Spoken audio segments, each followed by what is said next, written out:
નીટની આડે માત્ર 1 મહિનો બાકી છે. લાસ્ટ મહિનો કહેવાય છે ગેમ ચેન્જર બની શકે છે, બહુ ક્રુશિયલ હોય છે.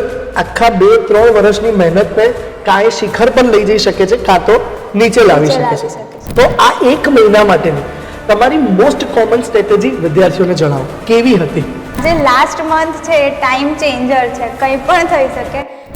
કેમ છો વિદ્યાર્થી મિત્રો? સ્વાગત છે તમારા બધાનું ઇન્ડિયાના most લેવેબલ edtech platform cold physics વાળા, અને હું કાર્તિક શાહ આજે તમારું સ્વાગત કરું છું એક ખાસ વાતચીત લઈને. અને વાતચીત કરવા માટે આપણી સાથે, તમારી અને મારી સાથે છે યસ ધ્રુવીબેન દોડિયા. કેવી છે તૈયારી MBBS ની એક્ઝામની? એકદમ સર પરફેક્ટ ચાલે છે અત્યારે. આ તારીખ લખેલી છે એ પણ જો 2024 કરી દઈએ તો કંઈક યાદ આવી રહ્યું છે. હા સર, એ ના ભૂલાય. યસ ધ્રુવીબેન ને તો તમે બધા ઓળખો જ છો.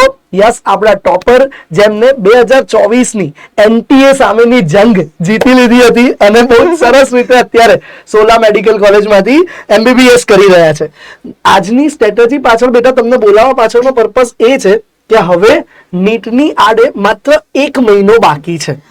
લાસ્ટ મહિનો કહેવાય છે ગેમ ચેન્જર બની શકે છે, બહુ ક્રુશિયલ હોય છે. આખા 2-3 વર્ષની મહેનતને કાંઈ શિખર પર લઈ જઈ શકે છે, કાં તો નીચે લાવી શકે છે. તો આ 1 મહિના માટેની તમારી મોસ્ટ કોમન સ્ટ્રેટેજી વિદ્યાર્થીઓને જણાવો, કેવી હતી, શું હતું? તો સર તમે કીધું એ રીતે કે આ જે લાસ્ટ મંથ છે એ ટાઈમ ચેન્જર છે, કંઈ પણ થઈ શકે. તો બસ હવે કેવું છે કે તમારો સિલેબસ સ્ટુડન્ટ્સનો ઓલરેડી કવર્ડ છે, તો થોડું રિલેક્સ રહો અને માઇન્ડથી પ્રિપેર રહો કે બસ હવે આટલા દિવસ બાકી છે, પછી મારી એક્ઝામ છે. અને ડરવાની તો કોઈ જરૂરત જ નથી. થાય એટલું વધારે રિવિઝન કરો, પ્રેક્ટિસ કરો અને મોક ટેસ્ટ આપો અને એને સોલ્વ કરો, એનું એનાલિસિસ કરો. અને હવે 80% ટાઈમ રિવિઝનને આપો અને 20% ટાઈમ જે કંઈ સર નવું કરવા. યસ, એટલે કદાચ કોઈ ટોપિક, કોઈ વસ્તુ કંઈ ક્યાંક નબળી રહી છે તો એને 20% જ લો, દિવસના 20%. એકાદ કલાક જ કંઈક નવું કરો. બાકી જૂનું જે 2-2.5-3 વર્ષથી શીખેલા છો, મનમાં ભરાયેલું છે, એને રિકોલ કરો, એને રિવાઇઝ કરો. રાઈટ બેટા? Yes sir. હવે બેટા આ ક્રુશિયલ પોઈન્ટમાં તમે એક બહુ મસ્ત વસ્તુ કીધું કે પેનિક કરવાની વાત જ નથી. અને પેનિક કરવું બી કેમ? આપણે આ દિવસ માટે તો એકચ્યુઅલી રાહ જોઈ રહ્યા છીએ. આપણું સપનું હોય જો મેડિકલમાં જવાનું, તો આ દિવસની તો આપણે રાહ જોતા હોઈએ. તો એક બે વસ્તુની એન્ઝાયટી થઈ શકે, એક તો ડરની અથવા એક અતિ ઉત્સાહની.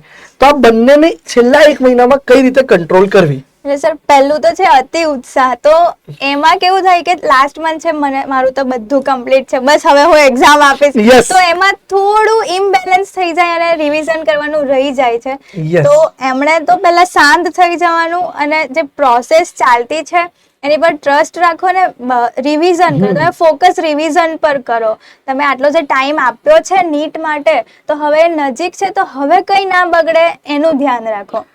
અને બીજા જે છે જેમને એન્ઝાયટી થાય છે એક્ઝામની, તો એમને હું એડવાઇસ આપું છું કે ટેસ્ટ પેપરની પ્રેક્ટિસ કરો. ડેલીનું એટલીસ્ટ ના એક કરશો તો ચાલશે. એક પેપર ડેલીનું તમે કરો અને વધારે એમ કરી શકે તો પછી 2 પેપર કે 3 પેપર લઈ શકો. એક અહીંયા હું તમને રોકીશ. 2 પેપર આપવાથી, 2 પેપર નીટના કરી દેવાથી, 1 પેપર કરી દેવાથી કામ પતતું નથી. પેપર આપ્યા પછી એનું એનાલિસિસ, એ સર મેઇન વાત છે. યસ. તો એ એનાલિસિસ તમે કરતા હતા કે કયો MCQ ખોટો પડ્યો, કયા ટોપિકનો ખોટો પડ્યો, કયા સબ્જેક્ટમાં ખોટો પડ્યો, અને પછી એને તમે કઈ રીતે સુધારતા હતા? એટલે સર આ ટાઈમ સુધીમાં પ્રિપરેશન એ લેવલ સુધી પહોંચી ગઈ હોય કે જ્યારે ખોટું પડે તો આપણને ક્લિક થઈ જાય કે આ તો આ પેજ પરથી ખોટો થયો છે. શું વાત છે. અને પછી આ ટાઈમે હવે જે આવડતું છે એમાંથી જે ખોટું થયું છે એની પર વધારે ફોકસ કરવું જોઈએ. અને જે ટોપિક્સ આવડતા જ નથી એને પણ કરવા જોઈએ, કારણ કે આપણી પાસે હજી ટાઈમ છે. એને કરવા પણ એને ઓછો ટાઈમ આપો. એમાંથી જે ઇમ્પોર્ટન્ટ છે ને PYQ, ખાસ તો PYQ કરવા બહુ જ ઇમ્પોર્ટન્ટ છે. PYQ તો ઓલરેડી ઘણા બધા છે ને વિદ્યાર્થીઓ બહુ વાર કરી કાઢ્યા હોય ને તો પછી એક ભૂલ કરતા હોય છે. PYQ નો ડેટા વાંચી આન્સર યાદ છે. એવું કરવું ખાસ નહીં. ગણતરી કરવી જ જોઈએ. જ્યાં જે સૂત્ર આવતું હોય ફિઝિક્સ કેમેસ્ટ્રીની ખાસ વાત કરું તો એ સૂત્ર અપ્લાય કરવો જ જોઈએ. ઘણી બધી વખત બેટા એવું એનાલિસિસ છે કે પેપરમાં JEE માં તો બહુ જ આવું થાય છે, નીટમાં થોડું ઓછું જોવા મળે કે PYQ જ મૂક્યો હોય, એક બે ડેટા ફેરવી દીધા હોય, તો પેલો આન્સર યાદ હોય Yes, અને ઓપ્શનમાં હોય બી ખરો. એટલે આ વસ્તુ ગેમ ચેન્જર બની શકે છે બેટા, કારણ કે આટલા વર્ષોથી નીટ લેવાય છે. હવે તો બની શકે કે 2025 ની નીટમાં ઘણા બધા ક્વેશ્ચન કોમન આવી શકે ગેમ ચેન્જર ક્વેશ્ચન ચેન્જ કરીને. તો ત્યારે ખાસ ધ્યાન રાખજો આ વસ્તુની કે સૂત્ર. અને સર ત્યારે પ્રોબ્લેમ પેલા જે અતિ ઉત્સાહ વાળા સ્ટુડન્ટ એમને થાય. યસ, એટલે તમે જ્યારે લાસ્ટ ડેઝમાં આપણી PW ગુજરાતી પર એક મેરેથોન ચાલી હતી નીટની, એ અટેન્ડ કરી હતી કે એનો ફીડબેક કેવો રહ્યો, એનો પ્રતિસાદ કેવો રહ્યો હતો તમારે? એટલે સર મેરેથોન ને પણ મેં એટલી જ સિરિયસ લીધી હતી જેટલા મેં રેગ્યુલર ક્લાસીસ ને લેતી હતી, અને રાત્રે મેરેથોન આવતી તો રોજ હું ડેઈલી અટેન્ડ કરતી. કારણ કે સર મેરેથોન થી શું થાય છે કે એટલો કન્ટેન્ટ હું જાતે ભણવા બેસું તો ક્લિયર અને કવર ના કરી શકું, પણ મેરેથોનમાં એનું સરસ રિવિઝન થઈ જાય અને PYQ પણ સાથે સાથે મેરેથોનમાં આવી જાય, તો એના માટે એક્સ્ટ્રા ટાઈમ કાઢવાની કે કોઈ જરૂર ના પડે. બીજું મેરેથોનમાં બી મને યાદ છે કે કદાચ તમે ટોપમાં જ હતા એ વખતે બી રેન્કિંગમાં, તો તમે જુઓ જે પરિણામ તમને મેરેથોનમાં કે અહીંની તમે એક વસ્તુ બીજું કે તમે જે અહીંની ટેસ્ટ આપતા હતા ત્યારે તમારા એવરેજ માર્ક કેટલા રહેતા હતા અને નીટમાં કેટલા આયા? ફરી એકવાર સર સ્ટાર્ટિંગમાં તો ટેસ્ટમાં મારા માર્ક ઓછા જ આવતા હતા, પછી ધીરે ધીરે વધ્યા અને 600 ની ઉપર સ્કોર ગયો, પછી નીચે નથી આવ્યો, અને મેક્સિમમ મારો 670 સ્કોર થયો હતો એકવાર ટેસ્ટમાં. અને એવરેજ હતો કેટલો? આમ એવરેજ ટેસ્ટ તમારો ગણી શકે તો 600 આસપાસ કેટલો ઉપર? 620 630 620 630 અહીંયા રહ્યો, અને નીટમાં કેટલો? 645. યસ, તો એક ક્વેશ્ચન મેં આગળ બી તમને પૂછેલો છે, આજે ફરી એકવાર રિપીટ કરી લઈએ. અહીંના પેપર થોડા વધારે અઘરા હોય છે કે નીટનું અઘરું લાગ્યું તું આમ ઓલ ઓવર? એટલે સર અહીંયાના વધારે હોય, કારણ કે અહીંયાના સર તમે અમને પ્રિપેર કરવા માટે, ત્યારે નીટનું પેપર બેલેન્સ હોય છે. બહુ સરસ. એક છેલ્લો સ્ટ્રેટેજી ખાસ કે આ દિવસોની અંદર છેલ્લા એક મહિનામાં તમે ફિઝિક્સ, કેમેસ્ટ્રી, બોટની, ઝૂલોજી બધાના સાથે કમ્પ્લીટ સેટ જ લખતા હતા પેપર લખો ત્યારે ઓલવેઝ આખું 720? યસ. કેટલા પેપર અંદાજિત લખ્યા હશે છેલ્લા મહિનામાં 720 ના? 30 લખ્યા હશે. 30 લગભગ 30 લાસ્ટ મંથમાં, અને રેગ્યુલર ટેસ્ટ ને બધું કાઉન્ટ કરીએ તો બહુ અલગ. મેં તમારી પેલી રીલ જોઈતી OMR વાળી, યસ, ડગલો થઈ ગયો હતો. એટલે OMR ની પ્રેક્ટિસ બી કેટલી જરૂરી છે. તમે ટેસ્ટ જ્યારે બી આપી હતી ત્યારે શું OMR ફોર્મમાં જ આપતા હતા? હા સર, મારા ઘણા ફ્રેન્ડ્સ પણ છે સર કે આખું પેપર એમણે સોલ્વ કરી દીધું હોય, પણ OMR માં થોડી ફિલિંગમાં મિસ્ટેક થાય તો પછી મેઇન OMR છે, યસ, એની પણ પ્રેક્ટિસ કરવી. પહેલા મહિનામાં તો જેટલા બી પેપર લખે એ OMR પર જ કરવા જોઈએ એટલીસ્ટ. અને સર અમુક સ્ટુડન્ટ શું કરે છે કે OMR ની પ્રેક્ટિસ કરે તો ખાલી OMR શીટ લઈને બેસે, તો એ વેસ્ટ ઓફ ટાઈમ છે. વેસ્ટ ઓફ ટાઈમ જ છે કે એમાં ગોળ ભરતા તમને હવે કઈ શીખવાડવાનું ના હોય, કે પેપર પણ બાજુમાં પડ્યું હોય અને OMR ફિલ કરવાની, આમાં જોવાનું, એ મેઇન શીખવાનું છે. યસ, તમે પેપર અટેન્ડ કર્યું હતું ત્યારે પહેલો કયો સબ્જેક્ટ રાખ્યો હતો અને છેલ્લો કયો રાખ્યો હતો? તમારી સ્ટ્રેટેજી શું હતી પેપરને દિવસે? હા, એટલે સર પહેલા મેં બાયોલોજી અટેમ્પ્ટ કર્યું, કારણ કે જેવું ટાઈમ ચાલુ થાય તો પહેલા આપણે ફિઝિક્સ કે કેમેસ્ટ્રી લઈએ તો ટાઈમ ચાલુ થઈ ગયો છે, નીટ છે, તો એની જે એ પ્રેશર હોય એમાં કેલ્ક્યુલેશન મિસ્ટેક્સ થાય, તો એના માટે મેં પહેલા બાયોલોજી લીધું, પછી કેમેસ્ટ્રી અને લાસ્ટમાં ફિઝિક્સ લીધું. બધા મોસ્ટલી જેટલાને મળ્યા છે આ જ કહે છે. એટલે તમારે બી, અને આ વસ્તુ સેમ તમે જ્યારે આ દિવસોમાં એક મહિના પહેલા ઘરે ટેસ્ટ આપતા હતા એમાં બી આ જ પેટર્ન અપનાવતા હતા કે આ જે એક મંથ છે પ્રેક્ટિસ માટે છે, તો એમાં કોઈ દિવસ ફિઝિક્સ પહેલા લઈએ, કેમેસ્ટ્રી પહેલા લઈએ, અને પછી એમાંથી એનાલિસિસ કરવાનું કે મને કઈ ટેકનિક સૌથી વધારે ફાવે છે અને કઈ ટેકનિક થી હું સૌથી સ્પીડમાં પેપર સોલ્વ આખું કરી શકું. આમાં હું વિદ્યાર્થીઓ માટે થોડો એક પોઈન્ટ એડ ઓન કરું. 30 દિવસ છે, એમાં પહેલા 9 પેપરો લો, ટ્રાય કરો 9 પેપર. PCMB નું અલગ અલગ કોમ્બિનેશન રાખો ને, એકવાર પહેલા પેપરમાં અલગ કરો, એ 9 પેપરમાં તમને એનાલિસિસમાં ખ્યાલ આવી ગયો કે ના મારે બોટની, ઝૂલોજી એટલે કે બાયોલોજી પહેલા કરવું જોઈએ. અને સર OMR ફિલ કરવાની પણ અલગ અલગ પેટર્ન. હા, યસ.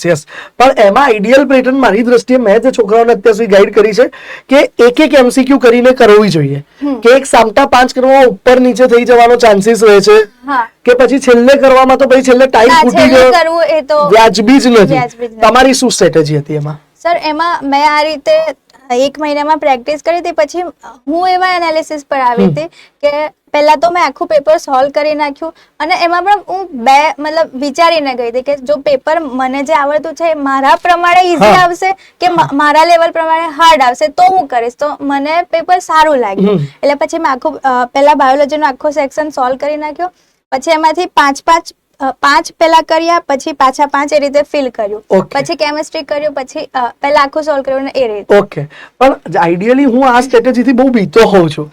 માની લો કોઈક સ્ટુડન્ટને ક્યાંક બિચારાને છેલ્લું ફિઝિક્સ આવ્યું, ફિઝિક્સ સોલ્વ કરવામાં જ એના 40 સોલ્વ, 30, 35 કે 40 ચલો સોલ્વ થઈ બી ગયા, પણ છેલ્લે ભરવાનો ટાઈમ ન મળ્યો તો. હા, એટલે સર મેં પહેલા કહ્યું કે જે રીતે મારું લેવલ કયું છે અને પેપરનું લેવલ કયું છે એ રીતે પછી ત્યાં ડિસાઈડ કેરફુલ રહેવું પડે છે બહુ જ. એટલે આઈડિયલી આ ટેકનિક બી સારી જ છે, ઓલરેડી આનાથી રિઝલ્ટ મળેલું છે, પણ બાકી બેટર હું બે વસ્તુમાં અમને થોડું મારો ઓપિનિયન આપું એઝ અ ટીચર તરીકે. તો તમે બાયોલોજીમાં વાપર્યું ઓકે, કેમેસ્ટ્રીમાં વાપર્યું ઓકે, છેલ્લે ફિઝિક્સમાં તમારે યસ અથવા 5 થઈ ગયા તો 5 કરી દો. જેટલા આવડ્યા છે ને એટલા રોકડા આપડા કરી લો, પછીનું પછી લડી જઈ શકાય. એટલે એ ટેકનિક થોડી વધારે કદાચ ફાયદારૂપ રહી શકે. બીજું બેટા, આ લાસ્ટ 1 મહિનો હવે બાકી છે એક્ઝેક્ટલી આ લોકો વિદ્યાર્થીઓને, અને એ લોકોએ બી આખો વર્ષ સખત મહેનત કરી છે, તો એક લાસ્ટ મહિનામાં છે ને વિદ્યાર્થીઓના માઇન્ડમાં એક થાક પણ હોય છે. એક પોઈન્ટ બહુ અગત્યનો હોય છે, થાક લાગ્યો સર, બસ હવે જો લેવાઈ જાય તો સારું એમ. તો તમને આવો થાક ફીલ થતો તો? હા સર, મને એવો થાક ફીલ થતો હતો કે બસ હવે થઈ ગયું આટલું, તમે કાલે મને પેપર આવી દો અને પૂરું કરો. તો એના માટે હું મારા મમ્મી પપ્પા જોડે વાત કરતી, તો એમની પાસેથી ઘણું મતલબ મોટિવેશન મળે કે ના બેટા હવે થોડો જ ટાઈમ છે, આટલું આખું વર્ષ મહેનત કરી છે તો થોડા ટાઈમ માટે આવું શા માટે કરે છે. અને હા સર, લાસ્ટ મંથમાં સીધી મિસ્ટેક અવોઇડ કરવા માટે પેનિક થવાનું બંધ કરવાની હું એડવાઇસ આપું છું. ના, બહુ જ સરસ એડવાઇસ આપી છે કે ભાઈ થાક હોય તો પેરેન્ટ્સ ફ્રેન્ડ્સ સાથે 10 મિનિટ દિવસની કાઢો, બેસો, એમને તમારી ભાવના શેર કરો, એમના એડવાઇસ લો, તો થોડું તમે રિલેક્સ થશો. અને સિલી મિસ્ટેક, ભાઈ એ સિલી મિસ્ટેક જ છે જે તમારી સીટ ચૂકાઈ દે છે. તો સિલી મિસ્ટેક ન થાય એના માટેની કોઈ ટ્રીક, ટિપ્સ, ફોકસ થી પેપર લખવું, નીટના વાતાવરણ જેવું જ વાતાવરણ ઊભું કરીને લખવું, કે શું એડવાઇસ છે? જ્યારે પ્રેક્ટિસ કરો ત્યારે જે વર્સ્ટ કન્ડિશન પોસિબલ હોય એમાં બેસીને પેપર લખો, એ જ બેસ્ટ છે. તો સર હું શું કરતી કે હું ટેરેસ પર જતી, તો ઓપન અમારું ખુલ્લું છે તો આજુબાજુથી બધો જ અવાજ આવતો હોય, પંખો પણ ના હોય, તો આવી કન્ડિશનમાં જ્યારે તમે પેપર આપતા શીખી જાવ ને તો પછી તમને કોઈ જ ના રોકી શકે. અને એમને એક વસ્તુ બહુ સરસ કીધી કે વર્સ્ટ કન્ડિશનમાંથી શીખો, કારણ કે એક્ઝામિનેશન હોલમાં એનાથી સારી જવાની છે. આના કરતા તો કદાચ ચલો બની શકે એમને કીધું પંખો બી ના હોય, વાત સાચી છે, એવું સેન્ટર બી આવી શકે છે, તો ત્યાં તમારી પાસે કમ્પ્લેન ના ઓપ્શન નહીં હોય. તમારી 2.5-3 વર્ષ 2 વર્ષની મહેનત દાવ પર લાગેલી હોય.